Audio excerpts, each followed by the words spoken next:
ਅਗਰ ਤੁਸੀਂ ਵੀ ਇੱਕ ਡੌਗ ਲਵਰ ਹੋ ਔਰ ਸਾਡੇ ਚੈਨਲ ਤੇ ਆਏ ਹੋ ਨਵੇਂ ਤੇ ਦੋਸਤੋ, ਸਭ ਤੋਂ ਪਹਿਲੇ ਚੈਨਲ ਨੂੰ ਕਰ ਲਓ ਸਬਸਕ੍ਰਾਈਬ ਤੇ ਨਾਲ ਹੀ ਦਬਾਓ ਘੰਟੀ ਦਾ ਆਈਕਨ ਨੂੰ, ਤਾਂ ਕਿ ਹਰ ਤਰ੍ਹਾਂ ਦੀ ਡੌਗਸ ਦੀ ਵੀਡੀਓ ਤੁਹਾਡੇ ਤੱਕ ਆਸਾਨੀ ਨਾਲ ਪਹੁੰਚ ਸਕੇ। अस्सलाम वालेकुम friends, welcome to our YouTube channel Punjabi Shauq. तो जनाब आ मॉन्स्टर अपना नज़र आ रहा जनाब, माशाल्लाह अगे नालों काफ़ी बेहतर हो गया जी। अबैद भाई के नंबर तो कॉल करन लगे हैं। शहरीयर भाई ਜਿਹੜੇ ਆਪਣੇ को कुत्ती क्रॉस करा के लगे सी पिंडी भट्टियां तो उन्होंने मैं गल कही भी सी कि भाई जान कि बच्चा भावें ना दईओ, पर हले कि साडे नाल झूठ ना बोलियो कि यार सूई नहीं कुत्ती। उन्होंने मैंने कहा जी कुत्ती साडी तरूप ही है, ज़ाया कर गई है। तो मैं कहा ज़ाया कर गई, चलो वीडियो बना के भेज दो। हालांकि जो कुत्ती कंसीव कर गई सी, ठहर गई सी, उदों उन्होंने मैंने वीडियो भी बना के भेजी सी।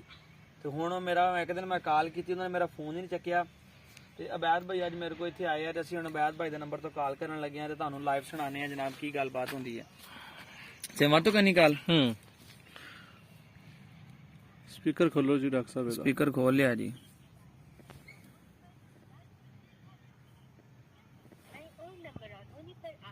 लो जी, नंबर बंद है।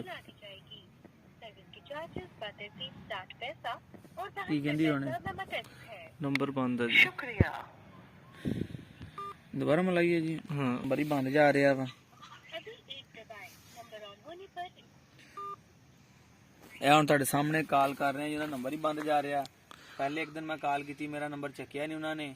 ਜਿਸ ਦਿਨ ਮੇਰਾ ਰਾਬਤਾ ਆਇਆ ਵਾ 19 ਕਿ 20 ਤਰੀਕ ਨੂੰ, ਤਕਰੀਬਨ 18 ਤਰੀਕ ਨੂੰ ਕੁੱਤੀ ਸੁਣੀ ਸੀ, 17-18 ਤਰੀਕ ਨੂੰ। ਤੇ ਫਿਰ ਉਹਨਾਂ ਨੇ ਮੈਨੂੰ ਕਿਹਾ ਜੀ ਕਿ ਆਪਣਾ ਨਾ ਅਰਸਲਾਨ ਭਾਈ, ਮੈਂ ਇੱਥੇ ਆਇਆ ਝੁੰਮਰਿਆ ਆਇਆ ਹਾਂ ਟਰਾਲਾ ਲੈ ਕੇ, ਠੀਕ ਆ। ਤੇ ਟਰਾਲਾ ਲੈ ਕੇ ਆਇਆ ਵਾਂ, ਮੇਰੀ ਆਪਣਾ ਇੱਥੇ ਟਰਾਲੇ ਦੀ ਤਿਆਰੀ ਸ਼ੈਰੀ ਹੋ ਰਹੀ ਹੈ। ਮੈਨੂੰ ਭਾਈ ਨੇ ਫੋਨ ਕੀਤਾ, ਪਿੱਛੋਂ ਤਰੂ ਪਈ ਹੈ, ਕੁੱਤੀ ਜ਼ਾਇਆ ਹੋ ਗਈ ਆ। मैं कहा चलो ठीक है भाई, ज़ाया होगी तो जाके मैंने वीडियो बना के भेजो। ना मेरा फोन चक रहा तो ना होना अबैद भाई नंबर तो कितनी पावर ऑफ जा रहा वा।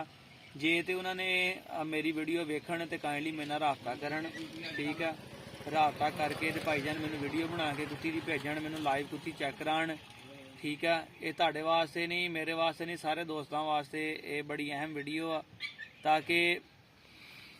ताकि ਜਿਹੜਾ कि अपना दोस्त अगे तो साढ़े कोलों साढ़े मेल कोलों कुत्ती क्रॉस कराण आवे, भावें पिटबुल कोलों भी भावें गुलटेर कोलों भी, उनके वास्ते एडवांस माजरत आ।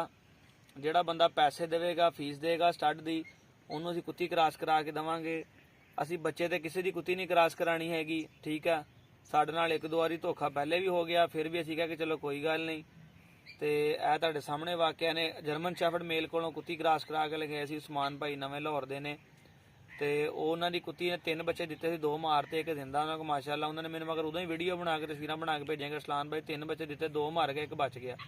ਤੇ ਮੈਂ ਕਿਹਾ ਵੀ ਸਾਡੇ ਹਿੱਸੇ ਤੇ ਮਰ ਗਿਆ, ਤੇਰੇ ਹਿੱਸੇ ਦਾ ਬਚ ਗਿਆ। ਉਹ ਬਹਰਹਾਲ ਖੁਸ਼ੀ ਹੋਈ ਕਿ ਚਲੋ ਯਾਰ ਬੰਦੇ ਨੇ ਦੱਸਿਆ ਤੇ ਹੈ ਨਾ। ਤੇ ਹੁਣ ਇਹ ਗੱਲ ਤਾਂ ਨਹੀਂ ਕਿ ਮੈਂ ਕਾਲ ਕਰਾਂ ਨਾ ਹੋਵੇ। ਮੈਂ ਵੀ ਕੁੱਤੀ ਕ੍ਰਾਸ ਕਰਾਈ ਸੀ, ਕਿ ਮੇਰੀ ਕੁੱਤੀ ਜ਼ਾਇਆ ਹੋ ਗਈ ਸੀ ਤਕਰੀਬਨ 47-48 ਦਿਨਾਂ ਤੇ। ਮੈਂ ਵੀਡੀਓ ਬਣਾ ਕੇ ਬੰਦੇ ਨੂੰ ਚੈੱਕ ਕਰਾਈ, ਉਹਦਾ ਨਾਮ ਬੋਲਿਆ, ਡੇਟ ਬੋਲ ਕੇ। ਉਸ ਬੰਦੇ ਦਾ ਮੇਰੇ ਨਾਲ ਅੱਜ ਵੀ ਬੜਾ ਪਿਆਰ ਆ। ਤੇ ਹਾਲਾਂਕਿ ਉਹਨੂੰ ਨਹੀਂ ਸੀ ਪਤਾ ਕਿ ਮੈਂ ਚੈਨਲ ਚਲਾਉਣਾ ਵਾ ਜਾਂ ਵੀਡੀਓ ਸ਼ੀਡੀਓ ਨਹੀਂ, ਉਹਨੂੰ ਫਿਰ ਵੀ ਉਹਦਾ ਮੇਰੇ ਨਾਲ ਅਜੇ ਤੱਕ ਬੜਾ ਪਿਆਰ ਕਾਇਮ ਆ। ਮੇਰੇ ਨਾਲ ਫੋਨ ਸ਼ੂਨ ਕਰਦਾ, ਰਾਬਤਾ ਕਰਦਾ। ਉਹਨੂੰ ਪਤਾ ਕਿ ਯਾਰ ਬੰਦੇ ਨਸਲੀ ਨੇ, ਗੱਲ ਕੀਤੀ ਪੂਰੀ ਕੀਤੀ। ਹੁਣ ਇਹ ਗਲਤ ਨਹੀਂ ਨਾ ਕਿ ਨੰਬਰ ਬੰਦ ਕਰ ਲੈਣਾ ਜਾਂ ਫੋਨ ਦਾ ਜਵਾਬ ਨਾ ਦੇਣਾ ਜਾਂ WhatsApp ਤੇ ਮੈਸੇਜ ਜਵਾਬ ਨਾ ਦੇਣਾ, ਤੇ ਗੱਲਾਂ ਮਾੜੀਆਂ ਨੇ। ਤੇ ਤੁਹਾਡੇ ਸਾਹਮਣੇ ਆਪਣਾ ਫੀਮੇਲ ਕ੍ਰਾਸ ਕਰਾਈ ਉਹ, ਤੇ ਇੱਕ ਅਬੈਦ ਵਾਲੀ ਕਰਾਈ ਸੀ, ਉਹਦੇ ਬੱਚੇ ਦਿੱਤੇ ਨੇ ਪਹਿਲੇ। ਇੱਕ ਹੁਣ ਲਾਸਟ ਟਾਈਮ ਉਹ ਕਰਾਈ, ਉਸ ਤੋਂ ਬਾਅਦ ਮੌਸਟਰ ਨੇ ਕੁੱਤੀ ਵੀ ਕੋਈ ਨਹੀਂ ਕ੍ਰਾਸ ਕੀਤੀ, ਜਦੋਂ ਉਹਨੂੰ ਫਿਰ ਕਚਰਿਆਂ ਦਾ ਪ੍ਰੋਬਲਮ ਬਣ ਗਿਆ। ਤੇ ਤੁਹਾਡੇ ਸਾਹਮਣੇ ਵੇਲੋ ਖਰਚਾ ਹੁੰਦਾ ਵਾ, ਉਹ ਇੱਕ ਅਲੱਗਾ ਗੱਲ ਆ, ਪੈਸੇ ਲੱਗਣੇ ਇੱਕ ਅਲੱਗਾ ਗੱਲ ਆ। ਜਿਹੜੀ ਟੈਨਸ਼ਨ ਪਰੇਸ਼ਾਨੀ ਬਣਦੀ, ਸਾਨੂੰ ਪਤਾ ਕਿ ਅਸੀਂ ਕਿੱਡਾ ਔਖੀ ਹੋ ਕੇ ਨੂੰ ਇੱਥੇ ਆਪਣਾ ਲਾਸਟ ਟਾਈਮ ਡ੍ਰਿਪ ਲਾਈ ਆ, ਤੇ ਕੱਲ ਫਿਰ ਅਸੀਂ ਲਾਉਣੀ ਆ ਫਰਾਈਡੇ ਵਾਲੇ ਦਿਨ। ਸਾਨੂੰ ਪਤਾ ਕਿ ਕਿੱਦਾਂ ਅਸੀਂ ਮੁਸ਼ਕਿਲ, ਕਿੰਨਾ ਔਖੇ ਹੋ ਕੇ ਲਾਈ ਅਸੀਂ। ਸਾਡੀਆਂ ਲੱਤਾਂ ਸੌਂ ਗਈਆਂ ਬਹਿ ਬਹਿ ਕੇ ਇਹਨੂੰ ਫੜ ਕੇ। ਤੇ ਮਾਸ਼ਾਅੱਲਾ ਐਕਟਿਵ ਵਾਲਾ ਤੁਹਾਨੂੰ ਤੰਦਰੁਸਤੀ ਦੇਵੇ, ਜਾਨ ਚਾ ਕੁੱਤਾ। ਤੇ ਆਮ ਫੜਨਾ ਕੋਈ ਸੌਖਾ ਆ, ਬੜੀ ਮੁਸ਼ਕਿਲ ਨਾਲ ਇਹਨੂੰ ਕਾਬੂ ਕੀਤਾ। ਫਿਰ ਇਹਨੂੰ ਓਪਰਾ ਬੰਦਾ ਕੋਈ ਫੜ ਵੀ ਨਹੀਂ ਸਕਦਾ, ਸਵਾਏ ਮੇਰੇ ਤੋਂ ਤੇ ਬੈਤ ਤੋਂ ਤੇ ਭਾਈ ਮੇਰੇ ਤੋਂ ਇਲਾਵਾ ਇਹਨੂੰ ਚੌਥਾ ਬੰਦਾ ਕੋਈ ਹੱਥ ਵੀ ਨਹੀਂ ਲਾ ਸਕਦਾ। ਇੰਨੀ ਮੁਸ਼ਕਿਲਾਂ ਨਾਲ ਤਿੰਨਾਂ ਬੰਦਿਆਂ ਨੇ ਡ੍ਰਿਪ ਲਾਈ, ਇੰਨੀ ਤੰਗੀ ਕੱਟੀ, ਸਿਰਫ ਤੁਹਾਡੇ ਸ਼ੌਕ ਦੀ ਖਾਤਰ ਕਿ ਚਲੋ ਯਾਰ ਕੋਈ ਨਵੀਂ ਅੱਛੀ ਨਸਲ ਭੌਂ ਕੇ ਪੈਦਾ ਹੋਵੇ ਤੇ ਚਲੋ ਠੀਕ ਹੈ। ਹੁਣ ਤੁਹਾਡੇ ਸਾਹਮਣੇ ਮਾਸ਼ਾਅੱਲਾ ਆਪਣੀ ਜਾਨ 'ਚ ਆਪਣੇ ਜੋਬਨ 'ਚ ਪੂਰਾ ਆ। ਤੇ ਫਿਰ ਦੁੱਖ ਹੁੰਦਾ ਯਾਰ ਜਦੋਂ ਅਸੀਂ ਕਿਸੇ ਨਾਲ ਚੰਗਾ ਕੰਮ ਕਰੀਏ ਤੇ ਲੋਕੀ ਫਿਰ ਸਾਨੂੰ ਟੀਕੇ ਲਾਉਣੋਂ ਨਹੀਂ ਹਟਦੇ ਹੈਗੇ। ਤੇ ਫਿਰ ਅਸੀਂ ਤੇ ਫਿਰ ਕੀ ਕਹਿੰਦੇ, ਹੁਣ ਫਿਰ ਗਾਲਾਂ ਤੇ ਅਸੀਂ ਨਹੀਂ ਕੱਢ ਸਕਦੇ ਹੈਗੇ, ਨਾ ਅਸੀਂ ਕੋਈ ਬੁਰਾ ਕਹਿ ਸਕਦੇ। ਬਹਰਹਾਲ ਸਾਡਾ ਇਤਰਾਜ਼ ਕਰਨਾ ਤੇ ਹੱਕ ਬਣਦਾ ਨਾ ਯਾਰ।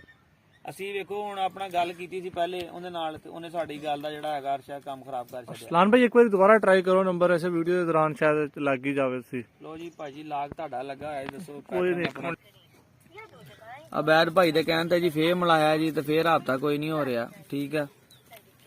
ਨੰਬਰ ਫੇਰ ਬੰਦ ਆ। ਸਟੈਲਾ ਵੀ ਆ ਗਈ, ਸਟੈਲਾ ਵੀ ਚੈੱਕ ਕਰਾ ਦਿਓ ਜਾ। ਤੇ ਅਨ ਕਰੀਬ ਅੱਲਾ ਖੈਰ ਕਰੇ, ਸਟੈਲਾ ਵੀ ਹੀਟ ਤੇ ਆਣੇ ਵਾਲੀ ਆ ਤੇ ਇਨਸ਼ਾਅੱਲਾ ਤਾਲਾ ਜੇ ਵੀ ਜਦੋਂ ਕ੍ਰਾਸ ਕਰਾਵਾਂਗੇ ਤੁਹਾਡਾ ਵੀਡੀਓ ਸ਼ੇਅਰ ਕਰਾਂਗੇ। ਇਸੇ ਦੁੱਖ ਤੋਂ ਮੈਂ ਆਪਣੇ ਕੁੱਤੇ ਲੈ ਲੈਣਾ ਕਿ ਯਾਰ ਕ੍ਰਾਸ ਕਰਾਉਣ ਦੀ ਗੱਲ ਨੂੰ ਟੈਨਸ਼ਨ ਰਹਿੰਦੀ ਆ। ਫਿਰ ਕੁੱਤੇ ਲਏ ਨੇ, ਦੋਸਤ ਵੀਰ ਫੋਨ ਕਰਦੇ ਆ। ਅੱਜ ਕੱਲ ਵੀ ਮੈਨੂੰ ਫੋਨ ਆਇਆ ਇੱਕ ਬੰਦੇ ਦਾ WhatsApp ਤੇ ਮੈਸੇਜ ਆਇਆ, ਬਾਈ ਤੁਹਾਡੇ ਕੁੱਤੇ ਕੋਈ ਕ੍ਰਾਸ ਕਰਾਉਣੀ। ਮੈਂ ਕੁੱਤੀ, ਮੈਂ ਕਿਹਾ ਭਾਈ ਮਾਜ਼ਰਤ ਆ।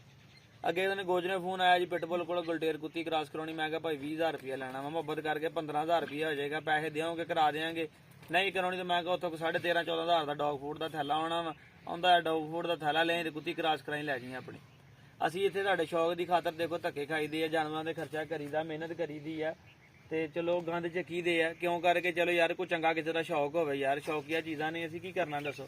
ਤੇ ਜਿਵੇਂ ਅਗਲਾ ਬੰਦਾ ਝੂਠ ਬੋਲ ਕੇ ਸਾਡਾ ਬੇਈਮਾਨੀ ਕਰ ਜਾਵੇ ਤੇ ਫਿਰ ਇਹ ਤੇ ਗੱਲ ਗਲਤ ਆ ਨਾ ਫਿਰ। ਤੇ ਠੀਕ ਹੈ, ਜਾਦੋ ਦਿਓ, ਫਿਰ ਮਿਲਦੇ ਇੱਕ ਨਵੀਂ ਵੀਡੀਓ ਨਾਲ। ਫਿਰ ਅੱਲਾ ਹਾਫਿਜ਼।